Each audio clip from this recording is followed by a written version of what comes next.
Bonjour, merci à vous toutes et tous d'être là.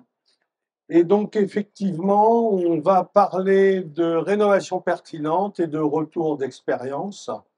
Alors si on a mis pour titre rénovation pertinente, c'est que malheureusement, il peut en exister qui ne le sont pas. Et on va parler un petit peu de celle-là aussi. Alors tout d'abord, qui suis-je pour pouvoir m'adresser à vous? Je suis donc Claude Lefrançois, dit Papy Claude sur certains réseaux sociaux. Papy, voilà, ça situe l'âge de l'individu un petit peu, hein. Et donc, je suis tout d'abord amoureux de la planète et persuadé que nous n'aurons pas de plan B et que donc nous serions bien inspirés de vivre un plan A le meilleur possible. Je suis tombé dans la marmite et j'aime à dire que j'ai mis les mains dans le cambouis, plus précisément dans la sciure, puisque c'était dans les métiers du bois. J'ai été charpentier, j'ai été artisan charpentier, j'ai été constructeur de maisons ossature bois. Je suis titulaire d'un brevet de principe constructif d'ossature bois en kit et j'ai été maître d'œuvre. Alors, je ne l'ai pas mis là, mais j'ai aussi été spécialiste de la mise en œuvre d'isolation thermique biosourcée. Et à la suite de cette mise en œuvre d'isolation thermique biosourcée, je suis passé dans un autre monde qui est celui de l'industrie. Je suis devenu formateur pour le compte d'un fabricant d'isolants. Et de là, après, vous voyez, à force d'expérience, de temps passé, l'âge de la retraite est arrivé. Et je me suis dit qu'il fallait que je transmette. Et donc, pour transmettre, on m'a demandé si j'étais sur les réseaux sociaux, ce dont j'avais horreur. Alors, j'ai fait une chose comme tous les gens qui ont horreur de cette chose en question. J'ai initié un groupe sur Facebook qui, à ce jour, compte 36 000 membres. Hein, donc, voilà, qui fonctionne bien. Je suis devenu youtubeur à 58 ans. J'ai une chaîne, Papy Claude, qui compte 34 000 followers environ. Et je suis co-initiateur de Bill Green, média communautaire sur lequel j'ai publié 150, 160 articles.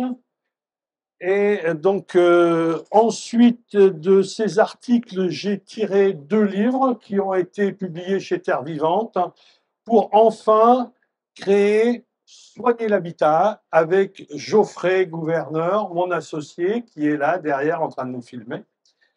Et tout ça pour transmettre ce que j'avais accumulé comme expérience et dont on va parler un petit peu maintenant. Alors, on entre maintenant dans les exemples et je vais vous en citer un qui m'est tout à fait personnel. Vous voyez que j'ai des belles chaussures, c'est très saillant, hein, les sandalettes avec les chaussettes, je lance la mode, hein, si vous voulez suivre. Moi, je n'ai pas choisi, je me suis brûlé, je suis greffé, je suis en rééducation, je ne peux pas porter autre chose que ça. Voilà, pour ça que vous voyez les compressifs, etc. Et donc, en rééducation, eh bien, je fais de la kiné. Et mon kiné, parce que quand on fait des exercices en cause, a vu que j'étais dans le bâtiment et il me dit j'ai racheté une maison ancienne et je vais vous expliquer un petit peu ce que j'ai fait, vous allez me dire ce que vous en pensez. Et donc il a acheté une maison en pierre dans le Bourbonnais, vers Vichy, maison d'une centaine d'années, et il me dit j'ai pas mis de VMC parce que moi j'ai pas mis de VMC. Voilà. Je dis ben, pourquoi vous n'avez pas mis de VMC? Ben, parce que c'est trop cher, parce que c'est trop compliqué, parce qu'il n'y en avait pas dans la maison, enfin toutes les raisons que l'on connaît bien. Hein. Et donc, je lui dis, ben, c'est quand même dommage parce que la VMC, ben, c'est ce dont on va parler. Et donc, les conséquences de l'absence de VMC, et là, j'ai commencé à lui dérouler un petit peu. Alors, les conséquences, la première conséquence, c'est l'apparition d'auréoles. Après, on va voir pourquoi. La deuxième conséquence, c'est l'apparition de moisissures. On en voit d'autres encore là. Donc, qui dit moisissure dit émission de spores, dit si on n'a pas de renouvellement d'air des microparticules dans l'habitat, dit du CO2 en excès, dit des COV, etc. Et donc un air qui devient de plus en plus insalubre, avec pour conséquence des générations qui maintenant, lorsqu'un enfant naît il a une chance sur deux de développer une allergie à quelque chose. Ma génération à moi, on ne parlait pas d'allergie, on disait de quelqu'un qui toussait quand il y avait les foins, il avait le rhume des foins. Maintenant, on se fait tous désensibiliser, enfin bon, bref, pas tous, mais certains quand même, hein. Et donc, le responsable de tout ça, la responsable, on la connaît, cette responsable, c'est la vapeur d'eau. Alors, normalement, de la vapeur d'eau, on ne la voit pas, puisque quand elle est sous forme de vapeur, précisément, elle est invisible. Mais pour la simuler, j'ai pris en photo de l'eau qui s'échappe d'une bouilloire. Et ça génère quoi? Ça génère beaucoup de vapeur d'eau dans l'air, et donc de l'inconfort. Cet inconfort génère un besoin de compensation pour revenir dans le confort. Le besoin de compensation, en général, c'est on chauffe. Quand on chauffe, on consomme des ressources fossiles. Résultat des courses, ces consommations de ressources fossiles, ça coûte de l'argent. Et non seulement ça coûte de l'argent à celui qui l'achète, mais ça impacte également le PIB de la nation en question, la nôtre, hein. Ça émet des COV, dont le fameux CO2, ça émet des microparticules, bref, on bouleverse complètement le climat. Ça, c'est pour ce qui nous impacte directement. Mais ça impacte aussi nos bâtis, à savoir que lorsqu'on a beaucoup de vapeur d'eau dans l'air, on a possiblement, par choc thermique, des condensations qui sont provoquées, qu'on appelle les points de rosée.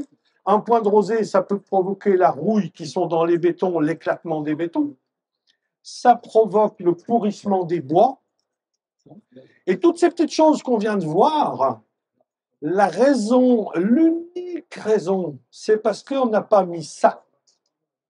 Alors celle-là ou une autre, hein. Mais on n'a pas installé de renouvellement d'air digne de ce nom. VMC, simple flux, double flux, Y-A, Y-B, etc. On ne va pas rentrer dans la technique, ça n'est pas le problème. Le problème est que l'on doit renouveler l'air. Et que si on ne le renouvelle pas, on va forcément vers de l'insalubrité, on va forcément vers des pathologies pour les occupants et vers probablement des pathologies pour les habitats. Et tout ça parce qu'on a voulu économiser une petite machine. Et tout ça parce qu'on nous dit qu'on va consommer plus d'argent qu'on ne va en économiser parce qu'il va falloir réchauffer l'air entrant, hein, etc. Donc, c'est vraiment la VMC, la grande oubliée et ou maltraitée de la rénovation. Et donc, on ne peut pas continuer. Alors, elle n'a pas été mise pour les raisons que j'ai évoquées très rapidement, que j'avais échangé avec mon kiné. Trop complexe. Architecture, matériaux. Alors, architecture, par exemple, on dit, dans une maison ancienne avec des murs de 80 cm d'épais, comment voulez-vous qu'on passe des gaines? C'est pas vrai, c'est juste. Sauf que, voilà, il existe aussi les VMC décentralisés qui n'ont pas besoin de gaines. Bon, on a donc la solution, hein. On nous dit aussi, la maison n'en a jamais eu. C'est vrai. Une ferme qui a été construite 18e, 19e, il n'y avait pas de VMC. Sauf qu'à l'époque, il y avait des menuiseries qui n'étaient pas étanches. On avait une cheminée à foyer ouvert avec un conduit cheminée qui était tellement large qu'on y faisait fumer le saucisson et les jambons. Et on avait donc un renouvellement d'air naturel avec une prise d'air haute qui fonctionnait puisqu'il y avait une montée d'air chaud, des entrées via les menuiseries qui n'étaient pas étanches, et de temps en temps, il fallait garder une porte ou une fenêtre ouverte pour pas que ça fume, hein. Donc ça, c'était la situation. Les gens se lavaient une fois par semaine dans une bassine de 2 litres d'eau tiède. Aujourd'hui, tout le monde prend plus ou moins une douche par jour. On lavait le linge tous les mois dans le lavoir à l'extérieur, on le faisait sécher sur le fil à linge dans le jardin. Aujourd'hui, on fait les lessives à l'intérieur, on fait sécher à l'intérieur. La vaisselle, on en lave beaucoup plus qu'autrefois, et y compris dans les lave-vaisselle, quand on retire notre eau, notre vaisselle sèche, c'est que toute l'eau qui était dessus, la vapeur est partie dans la maison, hein. Donc, ça n'est pas justification recevable. Et surtout, dans ces maisons-là, les gens vivaient à 14 degrés. Ils étaient contents. Et aujourd'hui, je ne suis pas sûr que beaucoup d'entre vous seraient candidats pour vivre à 14 degrés l'hiver chez eux. Donc, on a des conditions de vie qui ont changé, on a des habitudes qui ont changé, on se comporte différemment, donc on doit adopter des traitements de nos maisons différents. Hein. Alors, on nous dit aussi c'est trop cher à installer. Oui, oui, c'est cher. C'est toujours cher. Même si une VMC simple flux, c'est pas prohibitif, mais c'est cher. Simplement, qu'est-ce que ça permet d'économiser? C'est cher par rapport à quoi? C'est toujours la question qu'il faut se poser. Et c'est surtout, si je ne le fais pas, qu'est-ce que je vais générer, engendrer? Donc, en plus, c'est souvent on nous dit, tu te rends compte, il va falloir que tu chauffes de l'air, que tu vas faire rentrer depuis l'extérieur. Et donc, ça, c'est de la consommation d'énergie. Donc, moi, je ne veux pas mettre de VMC, je vais rester avec un renouvellement d'air naturel. Oui, pourquoi pas? Sauf que si l'air rentre naturellement, il n'est pas plus chaud que s'il est rentré par la VMC. Il va falloir le chauffer de la même manière. On est bien d'accord. Hein? Et si on le laisse entrer naturellement, il va y avoir des jours où les conditions sont favorables et des jours où elles ne sont pas favorables. Et pour que ça se passe bien dans l'habitat, il va falloir qu'on se règle sur les jours où ça ne sera pas favorable. Donc on va surdimensionner. Et le jour où ce sera favorable, on renouvellera 2, 3, 4 fois ce qu'on aurait dû renouveler. Et on aura donc infiniment plus d'air à rechauffer que si on opte pour une VMC. Ça, c'est la réalité des faits. Il faut qu'on sorte des idées préconçues. C'est pas possible de rester dans des idées préconçues. Et donc, après, bien évidemment, il faut chauffer cet air. Moi, j'ai fait les calculs. Ça coûte infiniment moins cher de chauffer cet air suite au renouvellement d'air que de compenser par l'autre méthode. Parce que si vous avez de l'humidité relative qui est trop élevée et que vous ne renouvelez pas l'air, le seul moyen que vous avez pour compenser cette humidité relative trop élevée est de monter la température. Et lorsque l'on monte la température, alors je vais vous donner un petit exemple. Alors je sais qu'il y en a parmi vous qui l'ont déjà entendu, la machine à laver, le sèche-linge, la panière à linge, etc. Bon, bref. Dans l'idéal, on veut être dans le confort. Et on sait que pour être dans le confort, il faut être à une humidité relative de l'ordre de 55%. Et 55% d'humidité relative à 19 degrés Celsius, c'est 7 grammes d'eau par kilo d'air. Alors, on ne sait pas ce que c'est un kilo d'air, parce que ça fait un poids l'air, mais on ne s'en rend pas compte. Alors, vous prenez un lave-linge. Vous voyez ce que c'est l'appareil de lave-linge? Ça vous dit des trucs. Hein? Vous prenez un sèche-linge que vous avez mis à côté, vous mettez une panière à linge sur ces appareils, et cet ensemble d'appareils et de la panière à linge, ça fait environ 0,7 mètres cubes. Et précisément 0,7 mètres cubes, c'est 1 kilo d'air. Donc, dans ce volume équivalent, si vous prenez un air totalement sec et que vous mesurez combien il contient d'eau quand il est à 55% d'humidité relative, vous avez exactement 7 grammes d'eau dedans. Et un gramme d'eau, c'est pareil, on ne se rend pas compte de ce que c'est. Une cuillère à café, c'est 3,5 grammes. Donc, vous avez en équivalent d'eau vaporisée dans votre volume 2 cuillères à café d'eau. Si vous rajoutez une cuillère à café d'eau, imaginons que vous avez fait des frites, cuit des pâtes ou fait sécher du linge, c'est très vite atteint. Une cuillère à café d'eau de plus, c'est 3,5 grammes. Vous passez à 11,5 grammes, vous êtes à 72% d'humidité relative. Et au-delà de 65%, on est dans l'inconfort. Et donc, si vous n'avez pas renouvelé votre air, vous allez devoir le chauffer. Et pour qu'il revienne à 55% d'humidité relative, je vous le donne en mille, à combien faut-il le chauffer? Il y a quelqu'un pour me donner la réponse? 21,5 degrés environ. C'est-à-dire 2,5 degrés de plus qu'à 19. Et d'un coup, on me dit, ça coûte moins cher de chauffer cet air que de renouveler l'air. C'est n'importe quoi. C'est n'importe quoi. C'est infiniment plus cher de le réchauffer. Donc voilà pourquoi on passe à côté de choses simples. Et pour se donner une idée de pourquoi j'aborde ce sujet-là dans les rénovations pertinentes.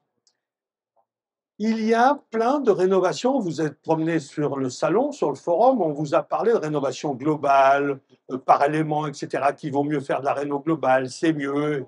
Toutes ces choses-là, c'est vrai, c'est vrai. Il y a eu des enquêtes de fait, de choisir qu'à une tranche d'adhérents, de clients, je ne sais pas comment on peut les appeler, de lectorat, qui est plutôt CSP+. Sur 100% de chantiers en rénovation globale, seulement 17% dans seulement 17% des cas, on s'est penché sur le renouvellement d'air. Et selon l'ADEME, pour le commun des mortels, les chantiers chez les béotiens, en moyenne, c'est 14%. Ça veut donc dire que, selon où on regarde, entre 83 et 86% des chantiers n'ont pas bénéficié d'une étude sérieuse sur les renouvellements d'air. Alors que c'est l'intervention la moins chère, la plus simple et qui est en capacité de résoudre 90% des problèmes. C'est fou, c'est impensable.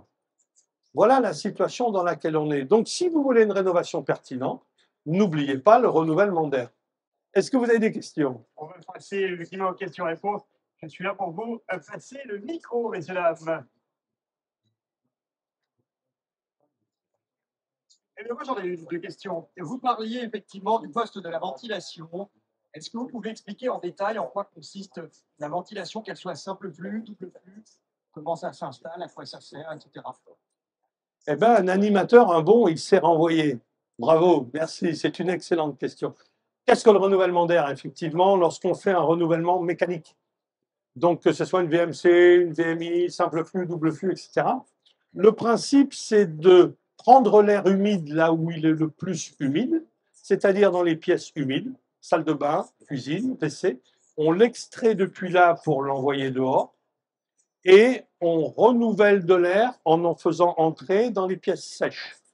Si on a une simple flux, donc on va simplement extraire et on va créer des grilles le plus souvent dans les menuiseries, mais ça peut être dans les murs, des pièces sèches.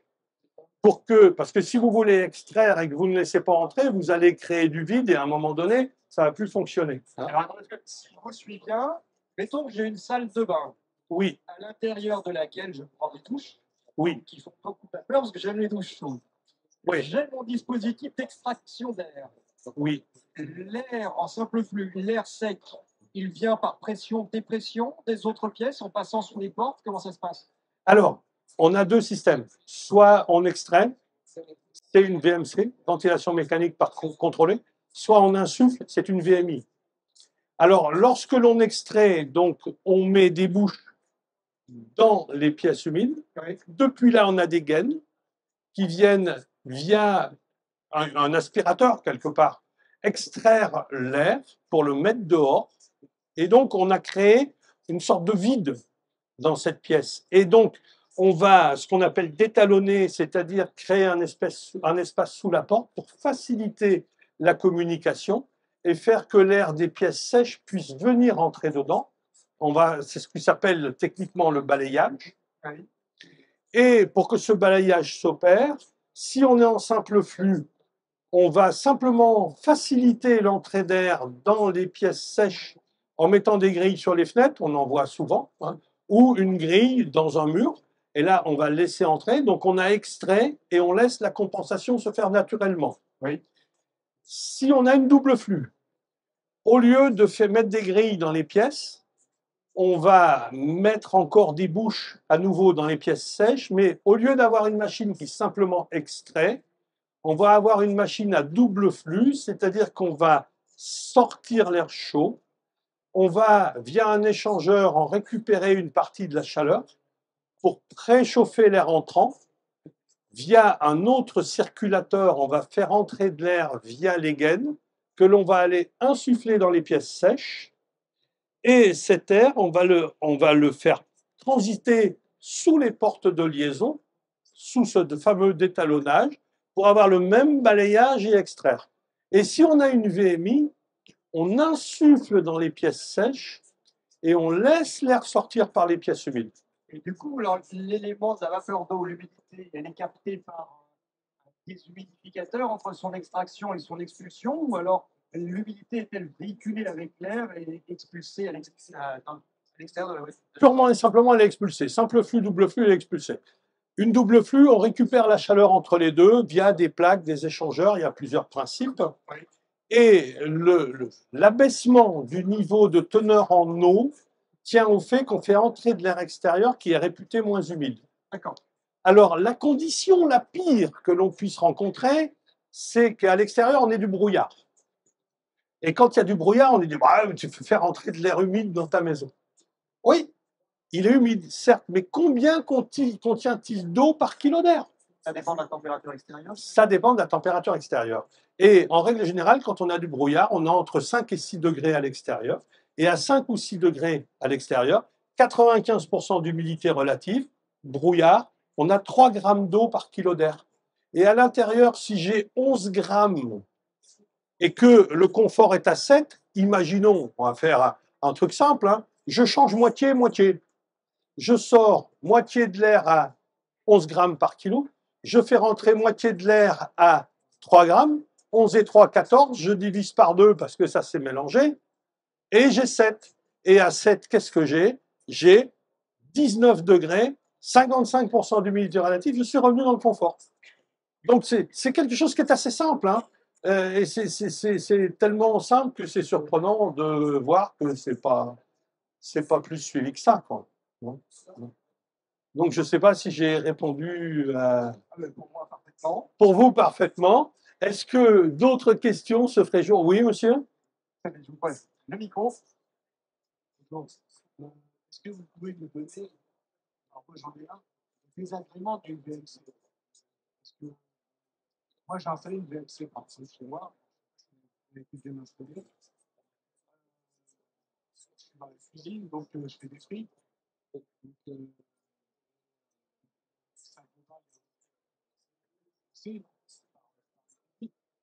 mais une fois que je vais arriver à manger, c'est dans le PC, je sens le PC.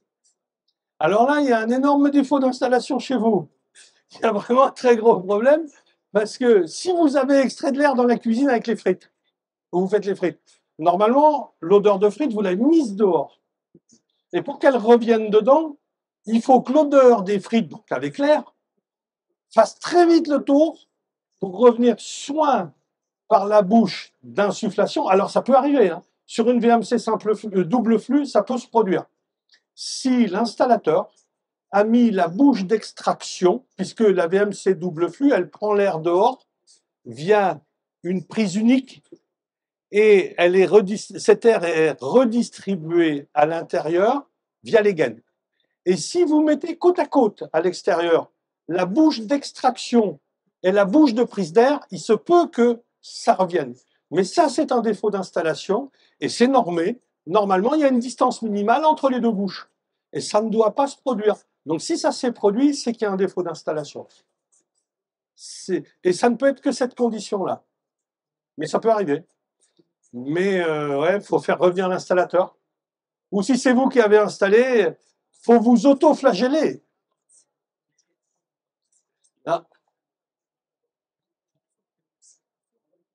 Il a conduit dans une conduite chez nous. Mais c'est une simple flux, une double flux? Ah, il y a un défaut. Là, à ce moment-là, c'est que peut-être. Alors, ce qui peut se produire, c'est que vous avez des prises qui sont en lien direct avec ce conduit d'évacuation. Vous le mettez en pression et ça fait revenir l'air. Mais il y a un défaut d'installation, c'est sûr. La durée de vie d'une VMC? Alors, une VMC double flux, alors on est dans les statistiques, hein, je ne peux pas vous dire avec certitude, mais une VMC double flux, déjà, il faut changer les grilles, les filtres, au moins 2 fois par an. Ça, c'est pas toujours fait, hein. Il faudrait également donc bien équilibrer entre l'extraction et l'insufflation. Il faut, pour qu'elle fonctionne bien, que votre habitat soit parfaitement étanche à l'air, sinon vous allez avoir des entrées d'air parasites. Il ne faudrait pas, par exemple, que vous ayez une bouche d'extraction, une hotte d'extraction directe, parce que vous avez une prise d'air qui va empêcher, vous voyez, il y a pas mal de contraintes. Si vous avez une cheminée à foyer ouvert, ça ne va pas fonctionner, etc. Donc il y a pas mal de contraintes, mais une VMC double flux, c'est 10, 12, 14 ans à peu près. Une simple flux, c'est 25, 30, 40 ans. Alors moi, je serais plus méchant que vous, parce que je dirais que si une rénovation est faite et qu'on ne commence pas par le renouvellement d'air, on ne touchera pas d'aide. Donc déjà, on éliminerait le fait qu'il n'y en ait pas. Parce que le plus souvent, c'est une volonté de ne pas en mettre. Parce qu'autrement, on en mettrait une. Parce que personne ne peut s'attaquer ou lutter sur ce que j'ai dit à un moment donné. Quel confort, c'est de la physiologie, c'est du ressenti, c'est tout le monde a un niveau de ressenti peut-être différent. Certains résisteront plus à un air humide que d'autres, etc. Mais on a un ressenti. Et les habitats vont souffrir, vont pâtir de ça. Et les habitants vont en pâtir aussi. Donc on devrait s'interdire de ne pas renouveler l'air. Ça, on devrait se l'interdire. Alors après, à la question, qu'est-ce qu'il faudrait faire pour que ça marche bien? Ben, il faudrait former les gens. Le problème, enfin le problème, c'est pas un problème, mais la réalité de l'installation d'une VMC en France, elle est assez simple. Il n'y a pas de spécialiste de ça. Le spécialiste de la VMC, c'est l'électricien. Pourquoi? Parce que techniquement, il va falloir raccorder. Et donc, on dit, il faut que ça soit conforme aux normes, etc. Donc, on va limiter le risque, on va imposer que ce soit les électriciens qui soient formés à ça. Alors, les dernières générations d'électriciens qui sortent de l'école ont été formés à ça. Mais jusqu'à il y a 10 ans, ça n'avait jamais été abordé. Et quand on installe une VMC, par exemple, quand on construit, l'électricien vient et pose la machine. Il la raccorde ou il va la raccorder plus tard. Et le plaquiste, lui, va devoir faire l'installation. L'électricien va dire, écoute, plaquiste, t'es sympa, viens, je te paye à bouffer, je te file les gaines, parce que moi, je ne peux pas rester 3 jours ici pendant que toi, tu prépares et que je mette les gaines. Donc, je te les confie, tu vas mettre les gaines. Bah, d'un coup, voilà, on passe à un autre corps d'État qui intervient. Le plaquiste, lui, il met les gaines. Il n'est pas spécialiste, il n'a pas été formé. En plus, il n'est même pas payé pour les mettre. Alors, ok, il a eu une bouffe gratuite, mais bon, ça ne fait pas la rue Michel quand même. Et donc, bah, il avance, c'est un plaquiste, mais il faut qu'il pose ses mètres carrés. Donc, c'est posé un petit peu à la one again, comme on dit. Hein. C'est raccordé ou ça n'est pas raccordé, parce que là, on a des collègues, il y en a un qui est, je ne sais pas où, enfin, ils sont deux, là, mais ils sont en train de causer, c'est bien, qui sont allés faire des sondages sur 15 chantiers. Ah ben si, il y en a un qui est là. Sur 15 chantiers, voilà, on a demandé sur ma chaîne, on a dit, voilà, vous voulez, on va faire une étude, 15 maisons anciennes, on vient chez vous. Sur les 15 maisons anciennes, je vous cite les cas les plus significatifs. Une VMC branchée à l'envers, c'est-à-dire qu'au lieu d'aspirer dans les pièces humides, elle soufflait dans les pièces humides. Il a branché les tuyaux à l'envers, le kiki. Hein, donc, au lieu d'extraire, elle insuffle de l'air dedans. Mais c'est une VMC. Hein. Donc déjà, ça ne marche pas terriblement bien. Il y en a une autre, elle souffle dans un double plafond. Il y avait probablement une VMC initialement dans un plafond. Ils ont créé un double plafond 10 cm plus bas, ils n'ont pas rallongé la gaine, ils ont remis une autre bouche dessous. Et donc l'air transite par ce double plafond dans lequel il y a des rats crevés. Et forcément, ça sent pas terriblement bon à la salle de bain. Donc, et le genre de truc qu'on découvre, c'est dingue. Les gaines qui sont pas installées, qui sont pas raccordées, les grilles d'air qui sont bouchées. Il y a plein de, c'est pas des pathologies, c'est des désordres que l'on rencontre. Sans compter les gens qui disent, ouais, il fait vachement froid dehors, je vais faire rentrer de l'air froid, ça va me coûter une fortune, donc je scotche mes grilles d'air pendant qu'il fait froid dehors. Or, plus il fait froid dehors, plus on va chauffer, plus on va se confiner, plus on va émettre de vapeur d'eau à l'intérieur parce on va rester confiné chez soi, plus on a besoin de renouveler d'air, l'air, et moins on le renouvelle. On renouvelle. Et comme en plus notre air va être saturé et qui fait moins 10 dehors, il va très rapidement se refroidir en s'approchant des parois extérieures qui sont plus froides, et on va avoir plus de points de rosée, et donc, en fait, on n'a pas suffisamment d'informations sur ce qui se produit. Alors après, pour continuer sur l'installation de la VMC, là, on a eu l'électricien, on a eu le plaquiste. Et on a aussi le menuisier, responsable des menuiseries intérieures, à qui on dit tu vas détalonner tes portes. Lui dit ouais, mais quand même, moi j'ai vachement bien travaillé, j'ai ajusté mes portes au 1000 près par rapport au carrelage et à la moquette. Et là, tu es en train de me dire qu'il faut que j'en enlève en centimètres. Ça ressemble à rien, ils vont dire que je suis mauvais.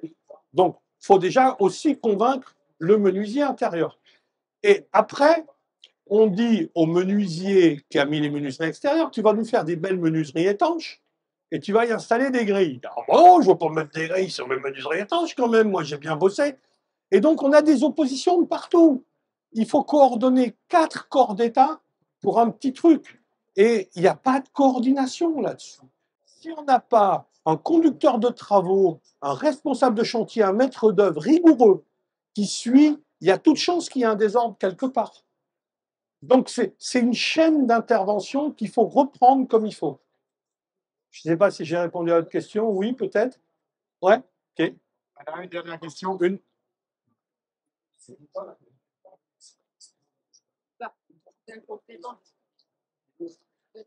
Faut le coller au menton. Complément de ce que vous venez de dire, quand vous dites que les ne se parlent pas, parce qu'ils se fonctionnent pas bien, là, les différents corps de métier, Oui. que les gens ne sont pas formés à cette problématique, c'est-à-dire le menuisier, pourquoi il n'y a pas le son, pourquoi il ne veut pas mettre les grilles, pourquoi ces problématiques-là, il devrait les avoir intégrées. Alors, si on faisait le tour des métiers qui ne sont pas formés comme ils devraient l'être, on a le spécialiste de l'isolation, de l'étanchéité à l'air. Quand vous parlez en France d'un étancheur, c'est quelqu'un qui pose des membranes sur une dalle. Ça, c'est un étancheur. Mais l'étancheur à l'air, ça n'existe pas. Moi, j'ai fait un métier qui était le métier d'isolateur. Normalement, c'est un potelet au sommet d'un poteau électrique. Mais le métier d'isolateur n'existe pas. Et pourtant, Dieu sait que c'est une compétence spécifique. Le métier du spécialiste de renouvellement d'air n'existe pas. Vous voyez, il y a plein de métiers qui sont apparus et on est resté un peu sur le paradigme qu'on avait autrefois où on avait un gros œuvre, une étanchéité au vent, une étanchéité à la pluie, une cheminée, et puis on vivait là-dedans. Et donc tous les corps d'état secondaires, ce qu'on appelle, qui ont été rajoutés, eh bien, il n'y a pas forcément eu effectivement de l'évolution dans les formations. C'est dommage, mais il faut qu'on y pourvoie. Une question d'utilisation de la chaleur du froid du sol, via par exemple le canal de Alors, un puits canadien, c'est quelque chose qui a énormément d'efficacité l'été, parce qu'on fait passer de l'air chaud et très humide à une température de l'ordre. Alors, le puits canadien, pour ceux qui ne connaissent pas, on prend l'air à l'extérieur relativement loin, on fait circuler cet air dans une conduite qui est enterrée à environ 2 mètres de profond, et on fait revenir cette conduite à l'intérieur, et donc l'air est censé être changé dans ce qu'il est par la présence de la terre qui est autour, qui elle est à 13 degrés. Vous prenez de l'air à 40 degrés, avec beaucoup d'eau dans l'air avant, donc le fait de le faire circuler à 13 degrés, vous provoquez la condensation de l'eau, un petit peu la baisse de la température de l'air, et vous allez faire rentrer de l'air à l'intérieur plus frais, plus sec, vous serez mieux.